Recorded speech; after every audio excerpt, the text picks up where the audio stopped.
in Enugu, you said it was the North that waged war on Biafra.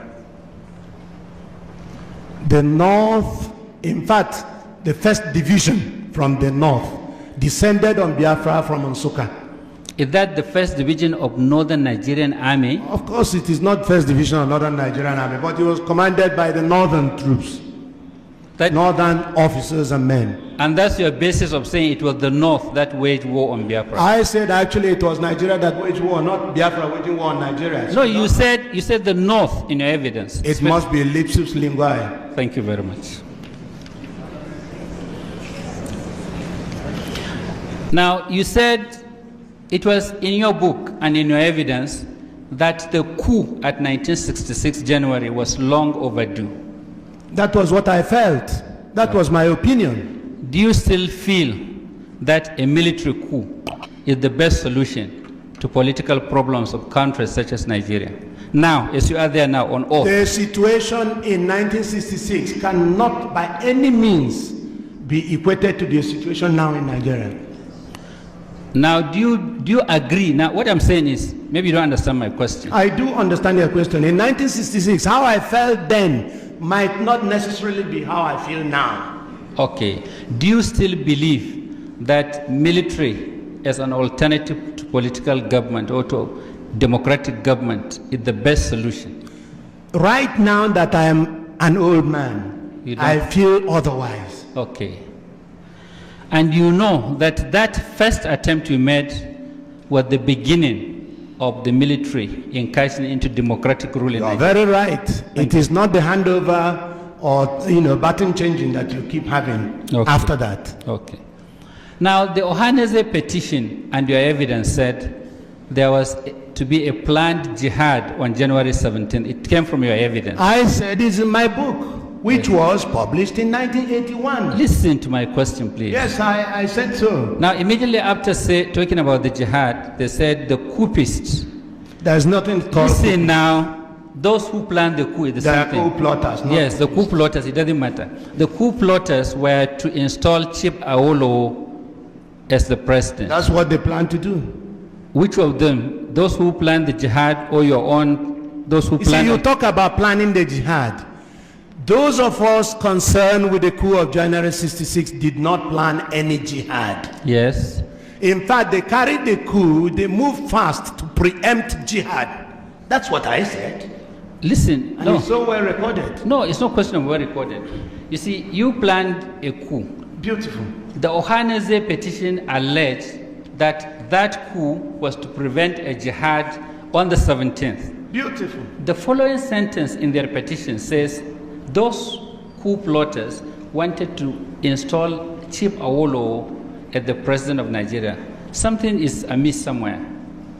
Is it your group that wanted to install Chief Awolowo or the jihadists? That's all I want you to clear to the commission. The book I tendered here is very specific on it. Awolowo was to come and be the head of government. That's your arrangement? Our own, yes. Thank you very much. Yes. Okay. Now, do you believe that IGBOS are being marginalized? Of course IGBOS are being marginalized. Okay. Let me tell you something. Wait, you have answered my question.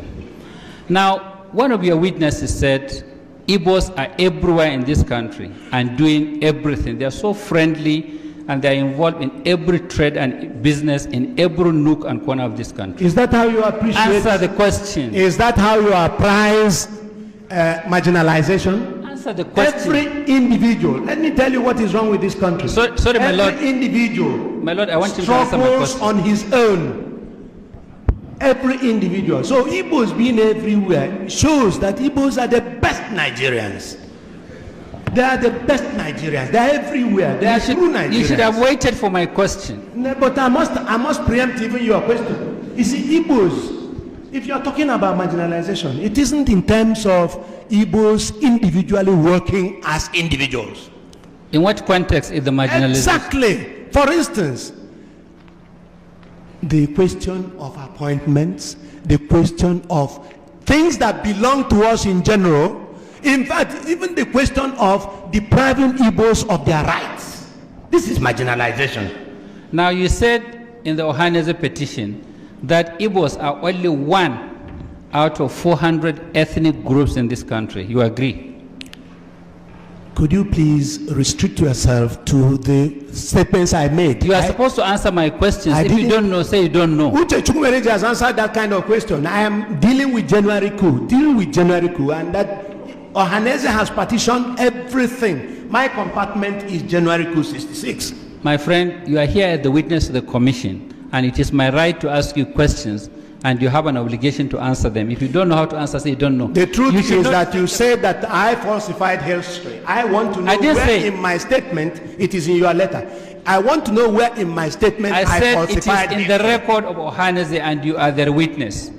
And you agree with me that Ohaneze are complaining of marginalization? Of course. Now, do you agree with what Ohaneze said? I agree that Ohaneze is right in saying that Igbos are marginalized. And they are also right in saying that there are over 400 ethnic groups in Nigeria.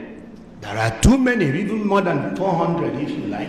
And you also agree with what they said, that the Igbos constitute about 16% of the population of this country. I would have said actually 25%. Okay. Now, do you have any statistics to show that the Igbos in appointments do not have up to 25% in the federal service? Do you have any statistics? My if Lord, you don't have, say you don't have. Let me answer it. Don't rush me. How can you have statistics when we don't have true census figures in Nigeria? I'm not talking How can you? You are talking about statistics. Let us have census figures first. Because we don't have census figures, then we don't have statistics. Then you are imagining appointments in federal. A lot of people are dreaming dreams in this country. Some people put the population of this Nigeria at 120 million. Some said 100. Some said 100. When are we going to have our figures? True figures. Please answer my question. We're talking about appointments. You said you are being marginalized in appointments. Do you have any statistics to show that you do not have up to 25%? Ohaneze can supply that, and I believe that Ohaneze has supplied that. They have not supplied it. Well, you go to Ohaneze to supply it. No. Let me go on what I know. Now, military regimes, just like the one you wanted to bring in, come on their own. And when they rule as military regimes. Sometimes, not all the time. Not all the time. If you like, I name your military regimes that use civilians. This is Waymaker TV. Let us get your view, Mr. James, because yesterday we saw leaders across board politically gathered in Abuja to launch IBB's book. And conspicuously, the immediate past president of Nigeria talking about Buhari is missing in action. We understand that this is a man who led the country as a military head of state, just like IBB. We saw the likes of Gowon, the likes of Obasanjo, who are in that same league, present in that event, at that event, I mean to say. But is it surprising, or does it bother you that the man Buhari was absent? Yes, of course. This will testify that Mazi Nnamdi Kanu and the rest of other people, even Ayo Fayose, who said former President Buhari is dead. This is just the confirmation that the Buhari is no more. They should stop hiding the secret. You can't tell me with that volume of leaders that gathered yesterday to celebrate IBB. Whether IBB is worth of celebrating, I don't know. But Buhari is nowhere to be found. That is to tell you that Buhari is no more. Because one will tell you that if you think Buhari is alive, when last did you see Buhari with his daughter, with the wife? Where is Aisha Buhari? I was thinking that the first allegation the federal government will lay against Mazi Nnamdi Kanu is to tell Mazi Nnamdi Kanu, say, why do you accuse former President Buhari that Buhari is dead when Buhari is alive? But as I speak to you today, nobody accused Mazi Nnamdi Kanu of saying that former president is dead. Now, yesterday, they have vindicated Mazi Nnamdi Kanu that Buhari is no more. If Buhari is alive, let Aisha Buhari let him go and reunite with him. Let his children go and reunite with Buhari. How come it's all those politicians we are seeing around the Buhari? You get my point? So yesterday, you cannot tell me that Buhari is not sick. Nothing wrong with Buhari. Why is Buhari absent from that occasion yesterday? It could be personal reason. There's nothing like personal reason. As I talk to you, the president to them, I feel that they know the needful. That is Sudan of Sudan, the Sudan of Sudan. That's why they will not allow him to come and sit near them. If Buhari is demanding that he's alive, let it come and speak to Nigerians. Let it sue Mazen Abdekanu that Mazen Abdekanu accuse him that he's dead. Where is it that we are not seeing the wife and the children around of Buhari anymore? So this is causing alarm. These are the problems that I will feel that it could be one of the reasons that Tinubu is doing what he's doing, and that if did not dare them, he will expose them to the world. So if anybody want to dare to challenge that, maybe I accuse, you should go accuse them. They should sue him. But Mr. James, are you satisfied with the level of explanation by the man, Maradona, why he annulled June 12th election? See, I keep telling you that this country, if you are still sitting in your home and you are expecting that there is a good future for the youth, you are wasting our time. I said it. I said Nigeria is 40 foundations, and the foundation need to be destroyed so that we rebuild. Yesterday, look at how our leaders are glorifying criminal like IBP. I call IBP a criminal because there is no any criminality worse than what IBP did to Abiola. If somebody who killed, somebody who steal did not commit offense more than what Abiola did, what IBP did, and now you have the infantry and be laying and be putting this thing on the death that it was Abacha. Where is Abacha? Can you go and wake Abacha up so that Abacha will come and defend it? The answer is no. Do you disagree with him when he blame Abacha for the decision to annul June 12th? Of course, I disagree with him because he knows that Abacha is nowhere to come and answer whether it's true or not. Why didn't he indict Obasanjo? Because he knows that Obasanjo is there alive. So these are what we are saying. These are the people who are supposed to condemn, not to glorify. I see leaders yesterday, I was disappointed in President Bola Ahmed Tinubu. No wonder he's doing this thing to Nigeria.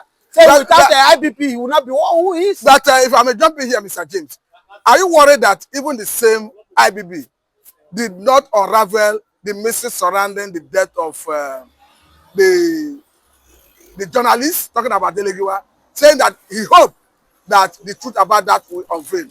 Does it mean he doesn't have the secret of that? He has the secret. Maybe Prevention he decided to keep it himself.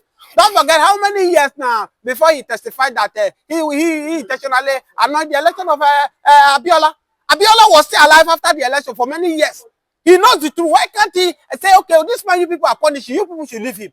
But they frustrated that man. They led that man to early grave. And today Abiola is gone. The wife is gone. You are now coming to tell us that Abiola won the June 12th election. And he's been celebrated. And he's been celebrated. And somebody like President Bola Ahmed Tinubu is praising him that if not Abiola, he would not be who he is. No wonder that we are disappointed in him. No wonder that Tinubu is not giving up to his expectation. Because if somebody like IBB will not turn you into politics, that means you will do nonsense. And that's the nonsense he's doing, that Nigerians cannot eat 2 square meals a day. As I speak to you, the economy is in shambles of what President Bola Ahmed Tinubu is doing. So for me, I don't expect them yesterday to gather and be praising IBB. That is the reason why you see the children yesterday who watched this thing say, I can go into crime. I can go into drugs. So, I can go into this thing. At the end of the day, when I make this money, they will praise me. It's a wrong signal yesterday they sent to Nigeria. If you permit me to jump here, you are saying what happened yesterday is encouraging the youth to venture into crime. Of course. After the youth have watched IBP say he is the one that annoyed the elections. Apart from the youth yesterday, all these professors that our politicians are using to ring the election, yesterday they have more ego. That there is nothing wrong. That's why let's keep celebrating. I always say that the woman who conducted the election in Abia State should be celebrated more than IBP. Should be celebrated more than Tinubu. Should be celebrated more than the politician. That woman who conducted Abia State this thing. That woman was giving millions. That woman, they are giving him everything. As I speak to you, that woman, and nobody is talking about that woman. Look at the development that is going on in Abia State now. As I speak to you, the Abia State is one of the best places in Southeast.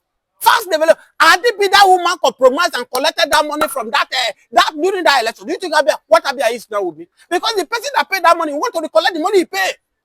But the woman said no. They threatened that woman that they will kidnap the children, they will kill her, but she said no. Today, Abians, they are enjoying what that woman labored for. So they are repeating it. They are repeating it. These are the type of people they're supposed to celebrate, not IBP, who are criminals. And yet, you see our leaders yesterday, shameful leaders, that have turned Nigeria to. 5 years ago, we said Ghana must go. But today in Ghana now, Nigeria must go. Go to Cotonou here. How many thousands of Nigeria are rushing to Cotonou Because normally come here to do laboring work. Mr. J, let me bring you back to Nigeria. Because even IBB himself in that same book said the mistake he made was he could not extract commitment from his team that if he hand over to Abiola, that Abiola will not be assassinated. We understand that Abiola was touted as one who led some coup or systematic some coup in Nigeria even before the election. So was it that IBB was economical with the truth or he wanted to be deceitful? No, the fact is that we all know that he's just dancing around the bush. One will say that look at what happened to Donald Trump in America. Prompt to that election where Donald Trump was shot almost 2 times. Yet he rugged man, he won the election. Why wouldn't Joe Biden say, no, you did not win this election because if they give you this election, they will kill you?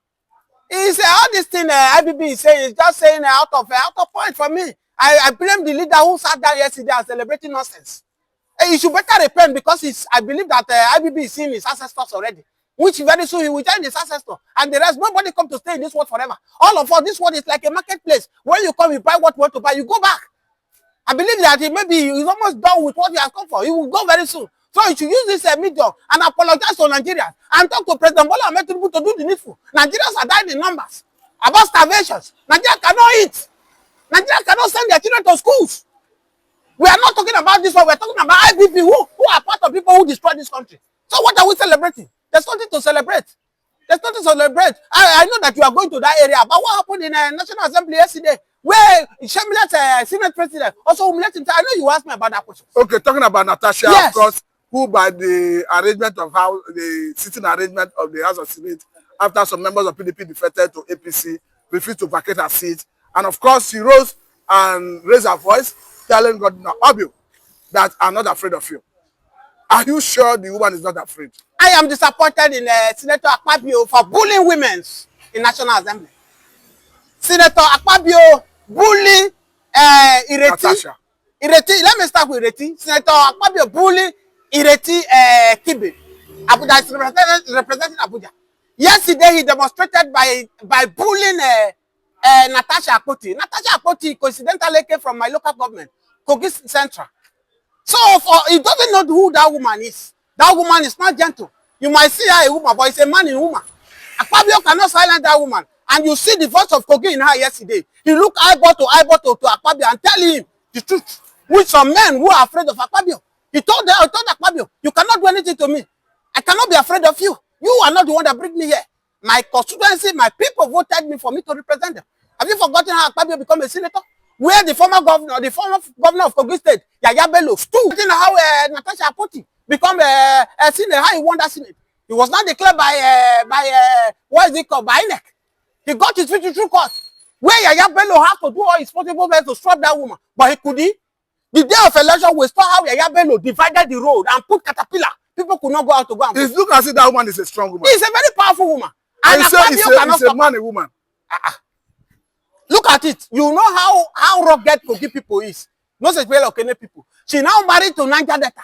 Have you forgotten her husband? So the two blood joined together. You think Akpabio have what it takes to stop that woman? This thing Akpabio is doing will lead to Akpabio impeachment. I'm telling you, because I believe that Nigerian women now should stand up and voice out and support the fellow women. Okay, if we are saying that we should encourage our women for them to come out to come into politics and do their best, and Akpabio there is bullying these women. You think this message Akpabio is sending to other women out there is for them to sit? They should not come out because when they come out, men are there, they will bully them. You can't bully Natasha. You can't bully Ireti, and you expect the Nigerians not to react. So that's why Nigerians are reacting. That what Akpabio is doing nonsense. Akpabio is one of the worst senior president Nigeria has ever produced. So for me, what he did was unlawful. For you to think that you can change the seat of Natasha. I don't know. Natasha promised Nigeria that it's going to expose Senator Akpabio. We don't know what Senator Akpabio if I may jump in here, I understand that the season arrangement came about because of the standing rule of the House. The House normally have their own standing rule, though that is not the concern of the Federal Republic of Nigeria. Do you think the standing rule of the House should not prevail in this circumstance? Now, if you look at it, sitting arrangement cannot even cause a problem because there was a problem before that sitting arrangement yesterday. If you listen to Natasha Akpoti, he said, ever before now, Senate President have deprived her not to speak in the House. Is the Senate President that elected her to present his people? The answer is no. I don't know what Akpabio wants from Natasha. Don't forget that Natasha is a beautiful woman. I don't know what he wants from Akpabio. You are diving into I don't know. another area. I don't know. Let me tell you, Natasha is a beautiful woman. It's a beautiful angel that many people cannot behold. Don't forget that Akpabio loves women very well. Well, you see when Akpabio, when he was interviewing Bianca, you saw how the senators even changed it for her. That Mr. Man, the way you are eyeing Bianca, we know that Bianca, there's no husband for her. You know, they turn it to a laughing matter. Don't be surprised because Natasha is a beautiful woman. Akpabio might be having other side for her. Maybe probably that's why it's depriving her, not to speak in this thing. But all we are saying, Nigerians, that what this woman, what the Akpabio is doing to her is wrong. And as Natasha promised that he's going to expose Akpabio, we're waiting for her. We, people from Kogi North Central, we are waiting. We are suddenly behind her. We are behind her that Akpabio cannot stop her for her to take her for her to take her function in the National Assembly. So as we end up this video, I am advising the President Bola Ahmed Tinubu to call to Senator Akpabio to order. He's not the first Senate president, and he will not be the last Senate president. He's doing what he's doing what he cannot swallow. I think this is a good place to let it go, but let us wait and see what happened thereafter. Whether the Senator Natasha Akpabio, yes, we make good a threat to expose the man Akpabio. Thank you very much. Thank you.